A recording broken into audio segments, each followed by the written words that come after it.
Class. Just want to go over a few things for week 5.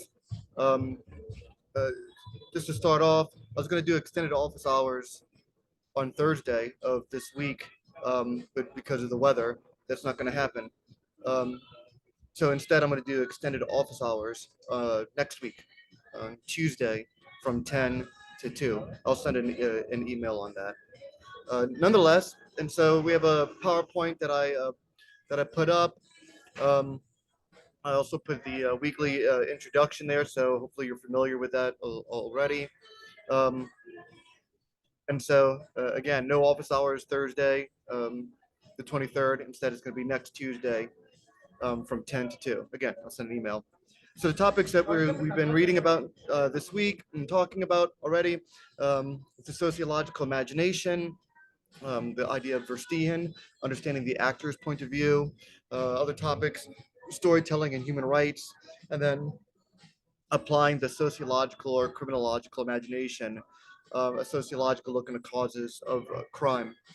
And so we're reading chapter 4, Human Rights Policing, from the Human Rights Policing book. You have the introduction. There's an invitation to the sociological imagination. Um, and really, the sociological imagination has been around for a long time. I mean, that's what sociology really is. If you want to understand sociology, you have to understand the sociological imagination as a particular way of thinking that transcends the more myopic private orbit of your own lives. When you use the sociological imagination, you can make connections between historical circumstances, structural positions, and individual biography. And so uh, please read carefully that invitation to the sociological imagination that I think is so important for critical thinking today, and read that section on the sociological imagination and using the sociological imagination. And so one of the things that you'll see is that a big part of this sociological imagination is to distinguish between personal troubles and structural issues, um, and to figure out what problems, like crime, are the result of individual pathology or personal troubles as a result of, or instead of structural issues. That is, that there's something wrong with the institutional arrangements of society. There's structural contradictions that is causing crime. And so you'll find out soon when you start to scrutinize the social problems of the world, like crime or suicide or drug addiction, that it's not so much personal pathology, but rather there's something wrong with the institutional arrangements of our society. There's structural contradictions that exist that create so much crime. In other words, the problem of crime is not so much a personal trouble as it is a structural issue. There's something wrong, something sick in our society that's causing crime. Yet we keep on treating crime as an individual problem, which is why the United States has the largest penal population in the world. In fact, a lot of scholars call the United States a penal colony, where we have only 5% of the world's population, but 25% of the prison population. So it's also important not to merely distinguish between personal troubles and structural issues, but to connect them as well. So, as sociologists, it's not good enough to understand the objective social conditions that create human suffering. We also have to understand human suffering from the actor's point of view, from their own positionality. We have to understand their subjective experiences, their joys, their sorrows, their fears, their uncertainties. We have to put ourselves as much as we possibly can into the mind of other people, to see the world through their subjectivity, to see the world through their colors, and to understand that their focal concerns, their troubles, their fears can only be understood within the objective conditions that created their troubles in the first place. So it becomes very important. Of course, the idea of Verstehen is from Max Weber, which I outline very well in the book. And I talk about how it's so important, again, for sociologists to not only understand the objective structural conditions that create human suffering, but to understand the experiences of human suffering from the actor's point of view. Only then can we understand the relationship between institution and biography, between historical circumstance and biography, between structural conditions and personal experience. So we're constantly making theories, understanding the objective world, but always bringing it back to the human being. And so uh, that's very important to look at. Also, we have the stories we tell, and I talk about how it's important for people to maintain control of their own storytelling. That's a sense of power that can never be taken away.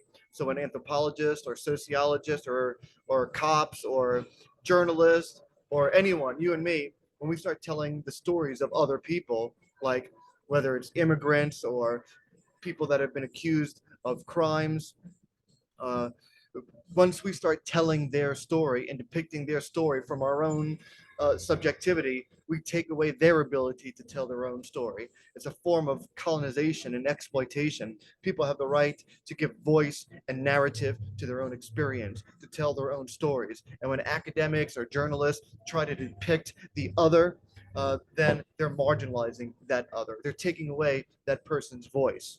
And so I urge that it's important not to do that with gang members. It's important not to do that with cops. It's important not to do that with immigrant groups. It's not. It's important to do that um, of people convicted of crimes. Uh, in other words, people should have their own agency and ability to tell their own stories, and not us appropriate and take their stories and give their own stories narratives separate from their own experiences. And so I relate this idea of this relationship between the human being's ability to tell story to their own story, to tell their own story, and human rights, and how these two things are intimately connected. And then I introduce you to one of my favorite sociologists of all time, W.E.B. Du Bois, who wrote about this experience of storytelling and this idea of the double consciousness and feelings of two-ness. And of course, um, you know, this idea of double consciousness is the idea of that W. Du Bois was talking about, of being both a a black person in the United States, but also an American, and how these two um, different types of identities could never merge in harmony together, that they were always in conflict with one another. And so he always experienced a sense of two-ness, that no matter how much he was a brilliant, academic and scholar and an American, he was never quite an American because he was still a black man in the United States. So two contradictory identities that could never go in harmony with one another.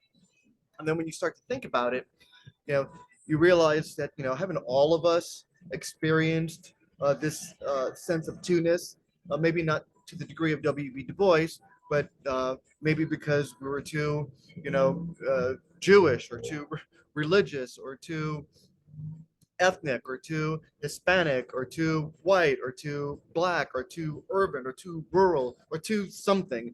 In other words, we've all, to some extent, been othered, been made to feel the inferior, been made to be the outsider. And when you think even deeper, then you begin to realize, well, haven't we also done this to people all of our lives without even knowing it? That we've othered other people, that we have made them our outsiders and the inferior.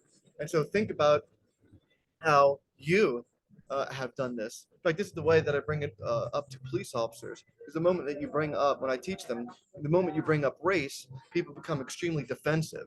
But when I explain the double consciousness and how all of us have been othered and all of us engage in this process of othering, even the most liberal of liberal people in the world, including professors, have engaged, maybe even especially liberal professors, have engaged in this type of othering, of making people the inferior, of making people outsiders. And so the point isn't to repress this or to say silly things like anti-racist. Those things don't exist. It's complete nonsense. Rather, we should scrutinize our own prejudices, understand our own biases, understand how we instinctually have a tendency to other people, to make them outsiders, to make them they are inferior. And if we can examine it, if we can fully understand it, then we can change our behaviors and act appropriately to make sure that we don't do that to other people. Um, and so my father even gives a story in the end of the chapter, 30 years of policing a foreign community. My parents came to this country not able as immigrants, actually as exiles. They were unable, they did not speak English. And, my father was ended up as a police officer in a major American city in New Orleans. And he felt like a mercenary where he's there to largely police the Black community. But lucky for him, his sociological training kicked in and it made him a pretty good and empathetic cop, where he began to understand the point of view of the people he was policing, especially the poor urban Black community in the city of New Orleans. So I hope you enjoy those chapters as you're reading it. It's Wednesday, so hopefully you're well on your way to reading it. Let's see. Okay, so I'm just looking at the PowerPoint that I have there. Um, so it tells everything that you need to read, so that's good. You can check that out. Um, Continue to make contact with your community organization, um, and continue working on developing your themes. And so I think that's very important. Remember the kinds of themes that you can focus on, the things that you want to talk about with your community organization, or what are the community concerns with policing. Um, what do the community members, the community organization expect or want from police? How did they want to be policing?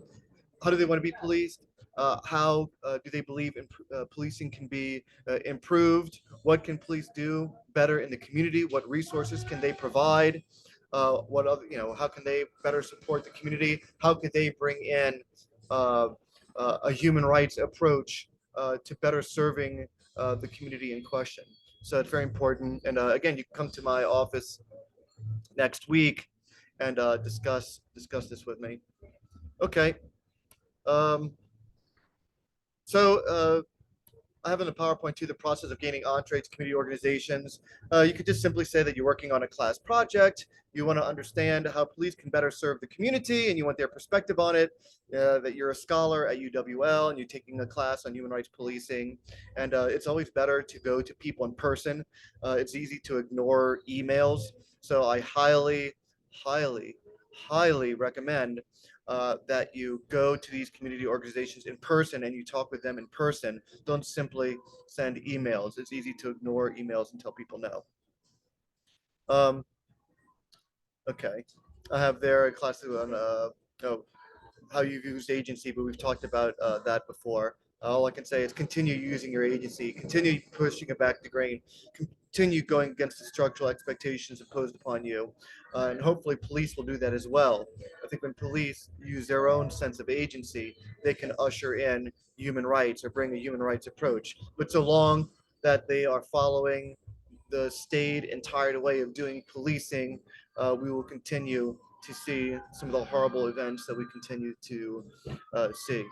So we need to revolutionize just about every institution and every aspect of our society that exists in this country. Um, and perhaps we need to start with transforming law enforcement and policing, again, from a institution of social control to one that protects the human rights of all people in the community. Hold on 1 second. Okay, so your discussion board, you're going to be talking about, um, in fact, let me pull it up right now. The discussion board, you will be looking at, yes, W.E. Du Bois's concept of the double consciousness. So the expert there, just to remind the excerpt there, just to remind you, the discussion board has 3 parts. How often other people have made you the other. Part 2, how often have you done it? And then part 3, to use all of the concepts that we've been talking about this week, especially as it relates to chapter 4, concepts like the sociological imagination, Verstehen, storytelling, double conscious, and othering. and how can all this be used to transform policing and maybe even the entire criminal justice system into a human rights organization. So I look forward to continuing reading those discussion boards. You've done a great job so far, and I, please keep on the strong and solid effort. I certainly do appreciate it, and we'll I'll be seeing you online. So take care. Thank you very much. Feel free to email for anything you needed.